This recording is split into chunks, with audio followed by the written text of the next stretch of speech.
நீங்க சொல்லுங்க, எனக்கு தெரியாது. தெரியாதா? அதுக்கு பேரு டிஃபெண்டர். வண்டி விலை 8.5 கோடி ரூபான்னு சொல்றாங்க. சரி. துணை முதல்வர் வண்டி பேர் என்ன தெரியாது. அவர் வச்சுட்டு இருக்கிற வண்டி கலெக்ஷன் எல்லாமே ஒரு 2 கோடி 3 கோடிக்கு மேலன்னு சொல்றாங்க. ஜெயலலிதா அம்மையோட வீடு எங்க இருந்துச்சு? அவங்க ரெஸ்ட் எடுக்கிற தோட்டம் எங்க இருந்துச்சு?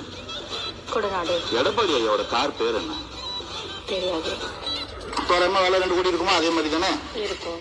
எளிய அரசியல் பண்ற சீமானோட கார் பேர் என்ன, விலை என்ன தெரியாது. அது ஒரு ரேஞ்ச் ரோவர், ஏறக்குறைய 80 லட்சம் 1 கோடி ரூபாய் வண்டி. சொகுசு அரசியல்ன்றதுக்கு டெபினிஷன் வச்சிருக்கீங்க. சொகுசு அரசியல் ஒரு வார்த்தைய ஈஸியா குத்திக்கிட்டே இருந்தீங்கல்ல. சொகுசு அரசியலுக்கு எனக்கு விளக்க சொல்ல. போயஸ் கார்டன்ல வீடு, கொடநாட்டுல எஸ்டேட், ஆழ்வார்பேட்டையில செனட் ஆஃப் ரோட்ல வீடு. விஜய் சார் என்ன கார் வச்சிருக்காரு? சொந்த காசுல சம்பாதிச்ச காசு, உழைச்சு சம்பாதிச்ச காசு. அவர் எவனையும் திருடல. எந்த ஊழல் குற்றச்சாட்டும் அவர் பேர்ல இல்ல.